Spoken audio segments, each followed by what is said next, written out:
아멘. 오늘 아침의 말씀의 제목은 하나님이 우리를 택하신 이유입니다. 오늘 말씀 앞에 출애굽기 19장을 보면 하나님께서 시내산에 쫓아간 이스라엘과 언약을 체결하십니다. 곧 여호와 하나님은 세상 모든 민족 가운데 이스라엘의 하나님이 되시고 이스라엘은 오직 하나님만을 섬기는 백성이 된다는 것입니다. 오늘 말씀은 그 이스라엘 백성이 하나님의 백성에 맞는 합당한 삶을 살기 위해서 십계명을 주시는 장면입니다. 오늘 말씀의 구조는 두 부분으로 나눠집니다. 1절과 2절은 십계명을 주시는 근거입니다. 그리고 3절에서 17절까지는 십계명의 내용입니다. 먼저 십계명의 내용을 간단히 보면 3절에서 11절까지는 하나님과 관계된 4개의 계명이 나옵니다. 첫째는 하나님 외에 다른 신을 두지 말라는 것입니다. 둘째는 너를 위하여 우상을 만들지 말고 그것들을 섬기지 말라는 것입니다. 셋째는 하나님의 이름을 망령되게 부르지 말라는 것입니다. 넷째는 안식일을 기억하여 거룩하게 지키라는 것입니다. 다음으로 12절에서 17절까지에서는 이웃과 관계된 6가지 계명이 나옵니다. 내 부모를 공경하라, 그리하면 내 생명이 길리라 라는 계명이 5째 계명입니다. 또 6째 계명은 살인하지 말라, 7째는 간음하지 말라, 8째는 도둑질하지 말라, 9째는 내 이웃에 대하여 거짓 증거하지 말라, 그리고 10째는 내 이웃의 집을 탐내지 말라는 말씀입니다. 신약시대에 예수님께서는 이 십계명을 하나님 사랑과 이웃 사랑으로 요약해 말씀하셨습니다. 마태복음 22장에 보면 한 율법교사가 예수님께 와서 묻습니다. 선생님, 율법 중에서 어느 계명이 크니까? 그때 예수님께서 내 마음을 다하고 목숨을 다하고 뜻을 다하여 주 너의 하나님을 사랑하라 하셨으니 이것이 크고 첫째 되는 계명이다.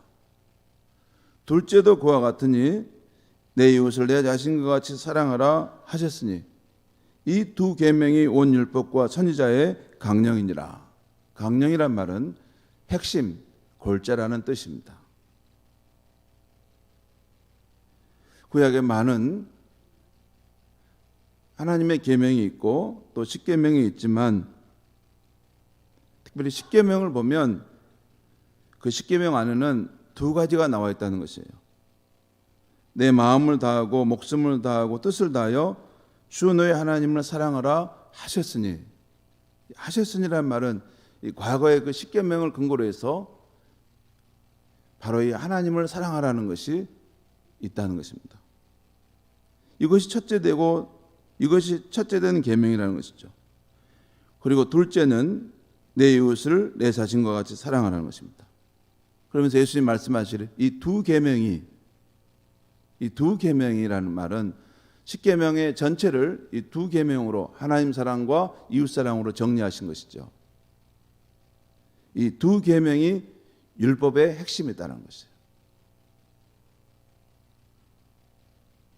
우리가 십계명을 다시 한번 깊이 이렇게 살펴보면 그것을 요약할 때 하나님 사랑과 이웃 사랑으로 두 계명으로 요약될 수 있고, 그것을 펼쳐놓을 때 이렇게 하나님 사랑에 대한 계명은 4가지, 또 이웃에 대한 사랑의 계명은 6가지로 펼쳐놓을 수 있다는 것입니다.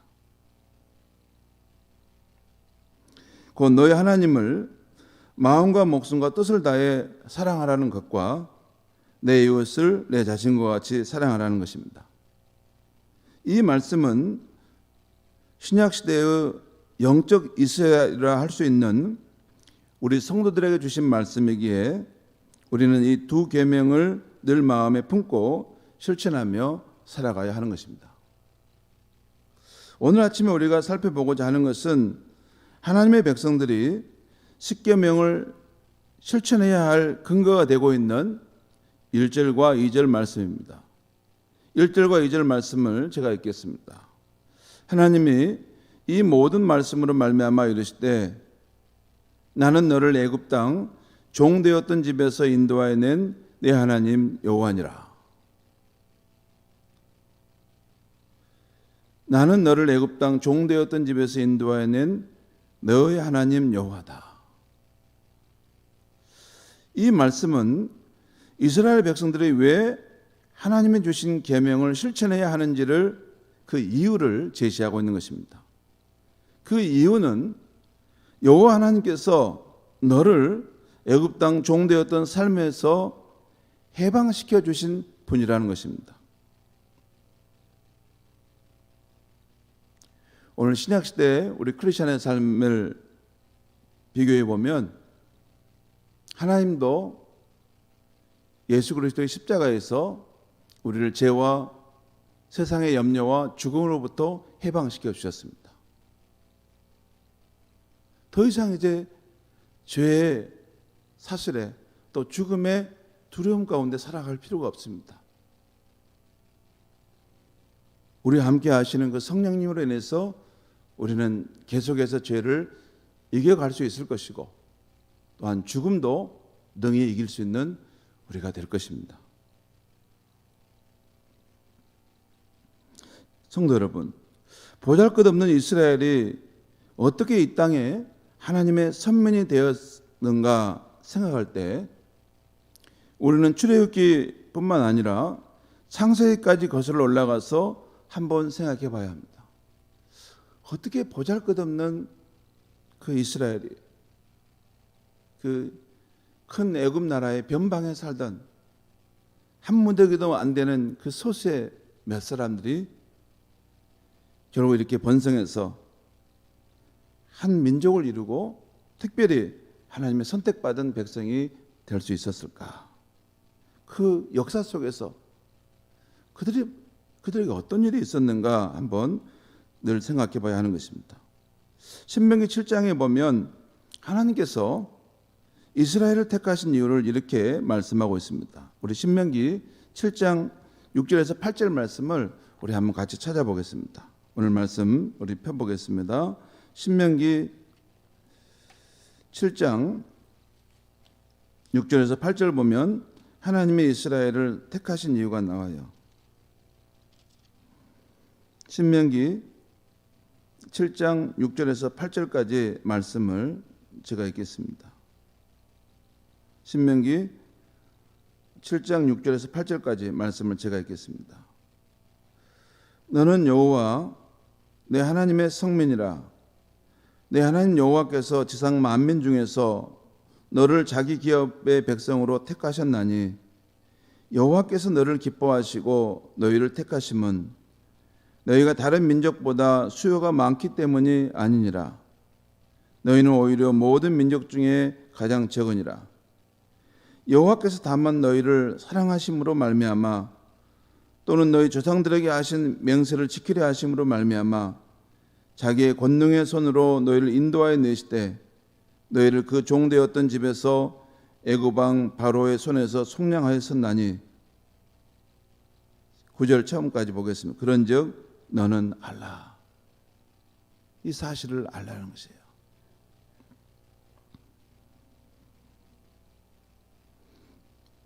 여기서 우리가 주목할 것은 7절에 나오는 여호와께서 너희를 기뻐하시고 너희를 택하신 것은 너희가 다른 민족보다 수요가 많기 때문이 아니라는 것입니다. 그리고 8절에 보면 여호와께서 다만 너희를 사랑하심으로 말미암은 것이었다는 것입니다. 여호와께서 다만 너희를 사랑하셨기 때문에 바로 너희가 애굽 왕 바로의 종되었던 삶에서 해방되었고 인도함을 받게 되었다는 것입니다. 여러분, 이스라엘 백성들이 그 보잘것없는 변방에 살던 한 무더기밖에 안 되는 그 작은 그 무리들이 족속들이 어떻게 그렇게 번성하게 되었고 또 하나님의 선민이 되었는가 참 설명하기 어려운데 그냥 하나님께서 다만 너희를 사랑하심으로 말미암은 것이라는 거예요. 그 설명하기 어려운 겁니다. 하나님이 유독 이스라엘을 사랑하셨다는 거예요. 그 하나님이 왜 이스라엘을 사랑하셨는가 하는 것은 그 안에 생각 굉장히 깊은 부분이 다 담겨 있겠지만 아무튼 결과적으로 보면 다만 너를 사랑하셨다는 거예요. 그냥 너를 사랑하셨다는 거예요. 곧 하나님께서 모든 민족 가운데서 가장 작고 보잘것없는 이스라엘을 기뻐하시고 택하신 것은 여호와께서 다만 너희를 사랑하셨기 때문이라는 것입니다. 이 사실을 알고 너희도 여호와 하나님을 사랑하여 그 계명을 지키도록 하라는 것입니다. 이것이 하나님께서 십계명을 주신 이유라는 것이죠. 하나님이 너를 그렇게 사랑하셨으니 너희도 하나님을 그렇게 사랑하라는 것입니다. 그래서 하나님을 그렇게 사랑하고 하나님이 또한 귀히 여기는 그 이웃의 사람들을 사랑하며 살라는 것입니다. 성도 여러분, 우리가 하나님의 계명과 말씀대로 살려고 하기 전에 가장 먼저 깊이 생각해야 할 것은 하나님께서 그 옛날 이스라엘을 사랑하셨던 것처럼 예수 그리스도의 십자가 사건과 그의 거룩하신 성령을 우리 인생 가운데 보내주심으로 저와 여러분을 사랑하신다는 것입니다.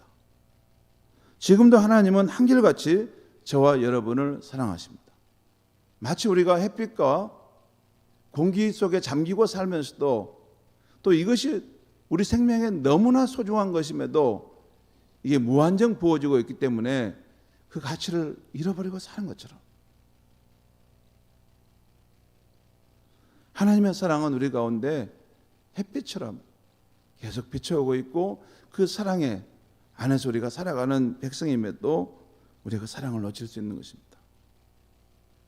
스바냐 3장 17절 말씀대로 우리 하나님은 저와 여러분을 사랑하십니다. 너희 하나님 여호와가 너희 가운데 계시니 그는 구원을 베푸실 전능자시라. 그가 너로 말미암아 기쁨을 이기지 못하시며 너를 잠잠히 사랑하시며 너로 말미암아 즐거이 부르며 기뻐하시리라 하리라. 성도 여러분, 우리를 바라보실 때 그 기쁨을 억누르지 못할 만큼 사랑하는 마음, 이것이 예수 그리스도 안에서 저와 여러분을 선택하신 우리 하나님 아버지의 마음입니다. 평상시에는 이것을 우리가 못 느낄 수가 있어요. 그런데 어느 순간 이 하나님의 사랑이 하늘과 또 변화가는 자연 속에서 생각해 볼 때 하나님은 나를 사랑하시는구나, 이것을 깊이 깨달아질 때가 있습니다. 여러분, 이게 호텔이나 펜션에 이렇게 보다 보면 이렇게 이 방을 지나가다 보면 잠깐 방문이 열려 있는 그런 데가 있을 수 있어요. 그러면 잠깐 방문이 열려 있을 때 그 안에 있는 그 전경을 볼 수가 있어요. 천국도 마찬가지입니다. 하나님 사랑도 마찬가지입니다. 우리가 평소에는 잘 모르다가 어느 순간 어떤 사건을 계기를 만났을 때 지나온 나의 삶의 여정에 그 모든 것이 하나님의 사랑의 사건이었구나 하는 것을 불현듯 깨닫게 될 때가 있어요. 그 순간 그 사람은 천국을 본 것입니다. 그 순간 그 사람은 자기 인생 가운데 부어졌던 하나님의 사랑을 잠깐 확 깨달음이 오는 거예요. 사랑하는 성도 여러분, 이 세상에 제일 필요한 것이 사랑입니다. 그리고 우리나 우리 자녀에게나 제일 필요한 것도 예수 그리스도 안에 나타난 이 변함이 없는 하나님의 사랑입니다. 저와 여러분은 날마다 우리에 대한 기쁨을 억누르지 못하는 한없는 사랑을 받고 사는 하나님의 택한 백성인 줄 믿습니다. 이제는 여름을 지나서 가을로 들어가는 계절입니다. 가을이 되면 우리 자신에 대한 생각도 많아지고 또 우리를 성찰하게 됩니다. 나는 누구일까? 나는 왜 이 세상을 살아가고 있는가? 그런데 그때 가장 중요한 것은 나는 사랑받는 존재라는 그런 것입니다. 나는 사랑받는 존재. 이것을 확인하지 못하면 이 세상 모든 것을 가져도 그 마음이. 사랑하는 성도 여러분, 오늘도 우리의 일상과 자연 속에서 하나님의 이 진한 사랑에 잠시라도 흠뻑 잠기고 누리고 또 그 사랑을 누군가에게 전해주고자 하는 저와 여러분의 삶이 될 수 있기를 바랍니다. 기도하겠습니다. 하나님 아버지, 성경의 중심은 사랑입니다. 또 하나님은 우리를 사랑하십니다. 하나님의 사랑에는 성품에는 모든 좋은 것들이 다 들어있습니다. 우리를 향한 연민과 공감, 또한 긍휼과 사랑, 은혜, 우리를 위한 호의. 하나님 아버지, 우리가 지금까지 살아온 생의 모든 날들은 하나님의 은혜와 호의와 긍휼과 자비 가운데 살아갔고, 이 모든 것은 하나님의 마음속에 있는 사랑으로부터 우리에게 베풀어 주신 것임을 믿습니다. 하나님 아버지, 예수 그리스도 안에서 왜 우리를 기뻐하시고 선택하셨습니까? 예수 그리스도 안에서 왜 우리를 사랑하셨습니까? 예수 그리스도 안에서 왜 우리를 바라보실 때 늘 잠잠히 사랑하시고 또 기쁨을 억누르지 못하는 마음으로 우리를 대하십니까? 하나님 아버지, 우리의 남은 생에 살아가는 시간 속에 가을날 단풍이 붓게 물들듯이 우리의 인생이 하나님의 이 사랑에 깊은 감화를 받게 하여 주시옵소서. 우리의 전 존재가 하나님의 사랑에 흠뻑 잠기게 하여 주시옵소서. 그래서 우리가 이 하나님의 사랑 때문에 우리 자신의 삶이 행복하고 변화될 수 있게 하여 주시고, 이 하나님의 놀라운 사랑을 내 이웃과 가족들에게 전하고자 하는 그 뜨거움 때문에 견딜 수 없을 만한 그 사랑의 사람이 될 수 있게 하여 주시옵소서. 하나님, 이 온 세상을 뒤덮고 있는 그 햇빛이 그렇게 많고 변함없이 우리에게 비치고 있는데 자기 마음의 문을 닫아서 그 햇빛이 없다고 살아가는 그런 사람처럼 살지 않게 해주시고, 우리의 마음을 열고 이 하나님의 사랑을, 온전한 사랑을 온전히 받아들여서 사랑의 사람으로 날마다 변화되어 갈 수 있게 하여 주시옵소서. 예수님의 이름으로 기도하옵나이다. 아멘.